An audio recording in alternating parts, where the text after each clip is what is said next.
بسم الله الرحمن الرحيم فلولا نفر من كل فرقة منهم طائفة ليتفقهوا في الدين ولينذروا قومهم إذا رجعوا إليهم لعلهم يحذرون. أعوذ بالله من الشيطان الرجيم. بسم الله الرحمن الرحيم.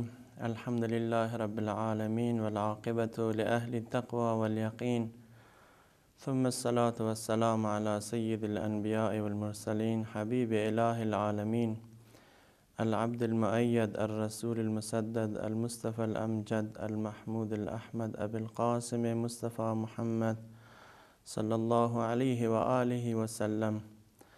أما بعد، فقد قال الحكيم في كتابه الكريم فاسألوا أهل الذكر إن كنتم لا تعلمون. Dear brothers and sisters, we have been discussing the rules regarding Taqlid, and this is the third session, the third lecture I am giving in regards to Taqlid, the rules and issues of Taqlid. Of course, there are some questions and some issues left concerning Taqlid which we will discuss in this session.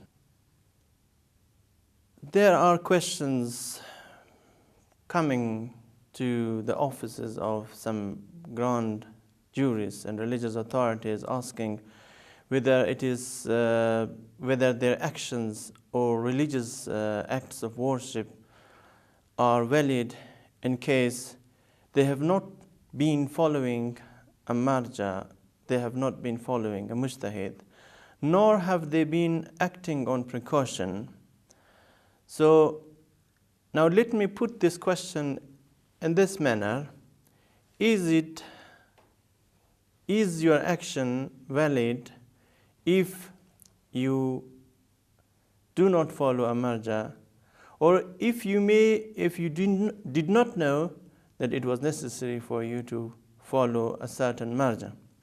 Now you want to know whether your actions in the past have been valid or not, whether they are correct or not. This is a question, and this is a concern for many people. Many people try to know whether their actions which they have been doing are valid or not. The answer is this, that if your actions have been in accordance with the verdicts of the most learned jurist, then they are valid.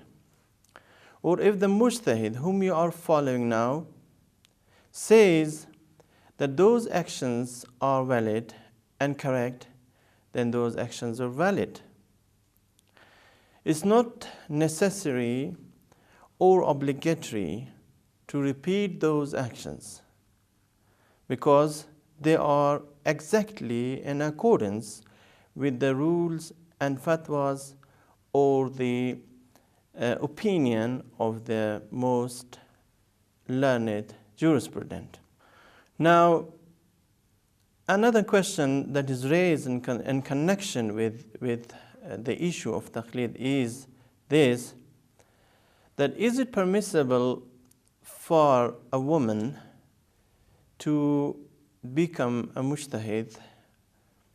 Now, there are some women in the Islamic seminaries of Qom who have actually attained the degree of ijtihad, who have reached the rank of ijtihad, and who are capable of inferring and deducing Islamic laws. Is it permissible for them in the first place to act according to their own opinion? And then is it permissible for another woman or for men to follow them and to act according to their opinion? The answer is this, that it is not permissible for those women who have attained the rank of ijtihad to act according to the fatwa of a mujtahid of another mujtahid, of course. They have to act according to their own opinion, according to their own insight, and according to their own opinion. As far as taqlid is concerned, other people cannot do taqlid of women. It's not permissible, according to all jurists, according to all scholars, for a person to follow a female mujtahid, no matter what her rank and her status and her position and the area of jurisprudence may be. And there is another question regarding the issue of taqlid. If you have been following a mujtahid, for example, some people have been following Grand Ayatollah Khoui, and now the said Ayatollah is no longer alive, he has passed away, his followers are following a living mujtahid. Some are following, let's say, Ayatollah Sistani, and some others are following the supreme leader, and some are following other jurists. Now, can they turn back to the former mujtahid, to the mujtahid whom they were following, and who is no longer alive, given the fact that they are presently following a living mujtahid? Can they now get back to the first mujtahid or not? This is a question. The answer is this: once you start following a living mujtahid, then it's not permissible for you to get back to a dead mujtahid. It is not permissible for you to start following a dead mujtahid once again. So you must remain in taqlid of the living mujtahid, especially those issues on which you have acted upon. You have, for example, acted upon upon a number of issues in accordance with the rules with the rulings and edicts of a living mujtahid. Now, as far as those rulings and those edicts are concerned, you cannot go back to a deceased mujtahid whom you were following in the beginning. I have always said to my friends, and also, and I'm going to tell you, dear brothers and sisters, that it is not permissible for a follower to change his taqlid unnecessarily. One cannot change his taqlid arbitrarily. There is a criteria for changing your taqlid. If you want to change your taqlid from one mujtahid to another mujtahid, you must make sure that the second mujtahid to whom you are going to shift your taqlid is, of course, the most educated, the most learned, and the most qualified mujtahid. You cannot shift from the most learned mujtahid to a less learned mujtahid or to a less knowledgeable mujtahid. The reason, as I mentioned, is that a person who is less qualified and who is less learned is more likely to commit mistakes, to commit errors, and to commit, of course, mistakes and the rulings which he issues. Now, there is another question. I am, for example, living away from the mujtahid whom I am following. I don't have access to the mujtahid. How do I know that his verdicts have changed? And if his verdicts have changed, how do I know? And what is my obligation, my duty as a follower? The answer is this: that you will remain following him and acting according to his verdicts. And insofar as you are not sure, or as you have not got the new verdict. You'll keep following according to the former verdict, according to the previous verdict, insofar as you have not got knowledge or insight regarding the new fatwa. Once you come to know the new fatwa, then it is obligatory on you to act according to the new verdict and according to the new edict. The actions which you have performed and the deeds which you have performed in the past are valid.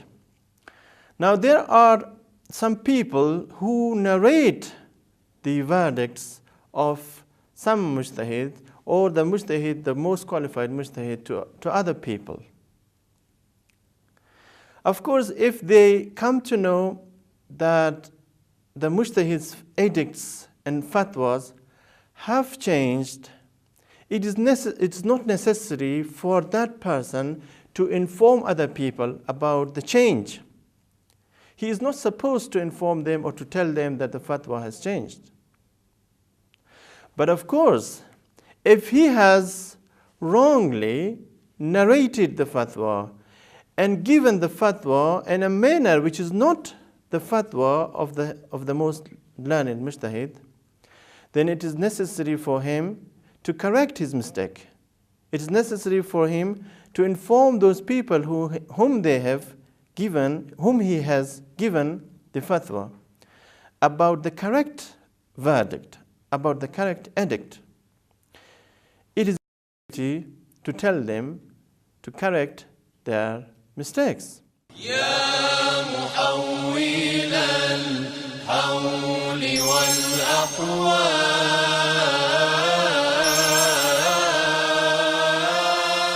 حول حالنا حول حالنا يا أحسن الحال. There are, of course, some other questions regarding Taqlid, and there are some important questions regarding some of the technical terms which we use. And of course, it's necessary for us to understand those technical terms, and until we do not understand those technical terms, those special words, I think it is very difficult for us to understand the whole issues, the whole jurisprudential laws. For example, dear brothers and sisters, we use the word ihtiyat, we use the word wajib, haram, makruh, and sometimes we use ihtiyat wujubi, sometimes we use the word ihtiyat istihbabi. These are some terms which we need to understand before starting and before practicing the religious laws. Now, one by one, I will start explaining these terms and these special words that I may be using in the process of telling and explaining the fatwa. Now, the first word, of course, that is very easy to understand, and of course most of you, 90% of the people do understand, is the word wajib. Every Muslim, I think, every Muslim man and woman understand the word wajib. Sometimes they use the term fard and sometimes they use the term wajib. These two terms have the same meaning and give the same meaning in Shia jurisprudence, of course, not in Sunni jurisprudence, because in Sunni jurisprudence, the word farz and wajib have two different implications and two different meanings. When it comes to Shia jurisprudence, the word farz and the word wajib are synonyms. They give the same meaning, and of course the meaning, the English meaning which we give is either sometimes we use the word obligatory, sometimes we use the word necessary, and sometimes we use the word mandatory or essential. And also we use the word necessary to to give the meaning for the word wajib and farz.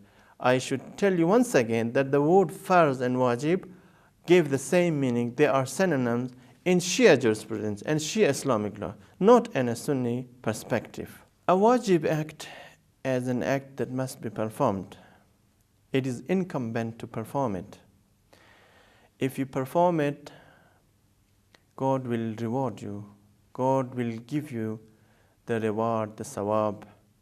But if you neglect it, if you do not perform it, God will punish you for neglecting it. This is the definition of wajib. As far as haram is concerned, haram is quite the opposite of wajib. Haram is an act which one must not do. It is an act which one must stay away and which is necessary to be abandoned. Haram is an act which, if done, will earn punishment for the doer. Therefore, the term haram means prohibited, means forbidden. One should not do it, and if a person does it, he will be punished in the hereafter. Now there is another term which we normally use, and that is sunnah or mustahab. When something is sunnah or mustahab, it means it is recommended. It is preferable. It is better to be done. And if something is recommended, it is, of course, a hukum. It should be done. But if a person does not do it, he will not be punished. If he does it, he will get the reward, he will get the sawab. For example, offering nafila, the anfal prayers, or the night prayer is recommended. It is mustahab. It is better to do it, and it is very much recommended to do the night prayers. If you do them, you will get a spiritual upliftment. You will get the spiritual reward. But if you fail to do them, if you fail to do the mustahab prayers, then of course you will be deprived of the sawab, but you will not be punished. The word sunnah and the word mustahab, of course, gives the same meaning. They refer to acts that are recommended to be done, that are preferable to be done, or that are preferred to be done. And another word is the word makruh. Makruh is also a clear term. It's understandable, and of course makruh means abominable. It means disliked. It means reprehensible, and it means undesirable. When the interpreters or translators translate the word makruh, they either use the word reprehensible, they use the word abominable, they use the word disliked, and they use the word undesirable. What is a makruh act? A makruh act is that it is better not to do it. It's better to avoid it. It is better to stay away from a makruh act. If you do it, you will not be punished for it. For example, eating hot food is makruh, or blowing on a hot food is makruh. If you blow with your mouth on hot food to make it cool, of course, you will not be punished for doing so. You will not be scolded or rebuked for doing a makruh act. But of course, if you keep away from doing makruh act, from doing abominable and disliked acts, you will be rewarded for the obedience, for complying the order of your master. And there's another term which we use, and that is the word mubah, the word jaiz, and the word halal. Of course, there are some negligible differences between these terms, for example, jaiz and mubah. Sometimes they are used interchangeably, but sometimes they are not used. We have to know the difference between jaiz and between mubah. And generally speaking, or in general terms, when we want to explain the word jaiz, mubah, and halal, they mean allowable, they mean permissible. The word halal, when you go to the treatises of scholars and the epistles of Islamic laws that have been translated by capable translators, of course, the word mubah has been translated as allowable or permissible, and the word jaiz has also been translated as permitted or permissible or allowed. Halal is also, we don't have a very, very good synonym or a good word for the word halal, but of course halal has different meanings, and one of the meanings which we mean here is that halal is permissible. For example, wearing black dress is halal. Of course it's makruh also, but it's halal. Or eating hot food is halal, but it is makruh also. Something can be halal and it can be makruh at the same time. Something can be jaiz, permissible, and it can be halal at the same time. Something can be halal, mubah, and it can be halal at the same time. And of course, in a Western context or in a jurisprudential context sometimes, of course, when we use the term mubah, halal, we refer to the meat of an animal that has been slaughtered according to Islamic law. If a sheep has been slaughtered according to the rules of according to Islamic rules and according to Islamic law, and in Islamic manner, the meat of that animal is halal. Now halal in that sense, and in this very sense, has a different meaning. ناجيتك يا رحمن ودعوتك يا ديان يا خالق الإنسان الله الله الله يا خالق الإنسان الله الله الله. When the term jaiz, halal and mubah are used, they should not be confusing for you. They should not be difficult for you to understand. They refer to the same thing, and they generally mean permissible. They generally mean allowable and permitted. There is no other meaning for these three terms. An action or a deed or a religious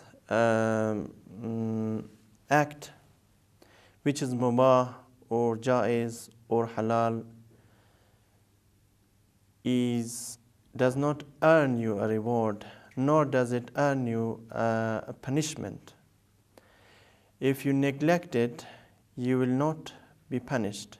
If you do it, you will not receive a reward. Now, for example, wearing a turban, in a general sense, speaking in a general way, is mubah. Many people in many Muslim countries wear turban as a traditional practice. It's a mubah act. It is an act which is permissible by itself. Now, if you don't wear the turban, or if you wear it, if you wear a cap, or if you don't wear it, it does not make any difference. You will not receive reward, nor will you be given punishment for doing it. Now, there is another term in Islamic jurisprudence, which is ihtiyat. What does ihtiyat mean in a jurisprudential context? Ihtiyat means precaution, something which is prudent and which is precautionary is called ihtiyat. We have two kinds of ihtiyat. One is obligatory ihtiyat, which is called ihtiyat wajib, and the other is recommended ihtiyat, which is termed as recommended precaution. Ihtiyat mustahab, recommended precaution. There is a difference between recommended precaution and obligatory precaution. When it comes to recommended precaution, of course, you are allowed to neglect it. You are allowed not to observe a recommended precaution. It is not necessary to act according to a recommended precaution because it's recommended. It is desirable in nature. But when it comes to an obligatory precaution, a jurisprudence says, for example, French cut beard is not sufficient على الأحوة وجوبا as an obligatory precaution or as a measure of obligatory precaution. What does this mean? This means that it is necessary, it is to act according to this precaution. This precaution is necessary. But this is not a fatwa. It is not an explicit verdict. It is not an explicit edict. You are not, of course, supposed to act against this precaution. Of course, when it comes to obligatory precaution, you are free to act according to this precaution or follow the fatwa of another mujtahid who is supposed to be the next most learned mujtahid. In matters of ihtiyat, whenever your mujtahid has a fatwa which has an opinion, and his opinion is based on precaution, you are allowed and you have the right to turn to another mujtahid who has a fatwa, an explicit fatwa in that regard. Now, I give you an example. If a certain mujtahid says that reciting a complete surah after hamd in prayer is necessary as an obligatory precaution. Now, this is not an explicit fatwa. This is a simple precaution, but it is an obligatory precaution. You are allowed to turn to another mujtahid and who is the next most learned, the next most knowledgeable mujtahid, who does not believe in precaution and whose fatwa is not based on precaution, but whose opinion is a straightforward fatwa, an explicit fatwa.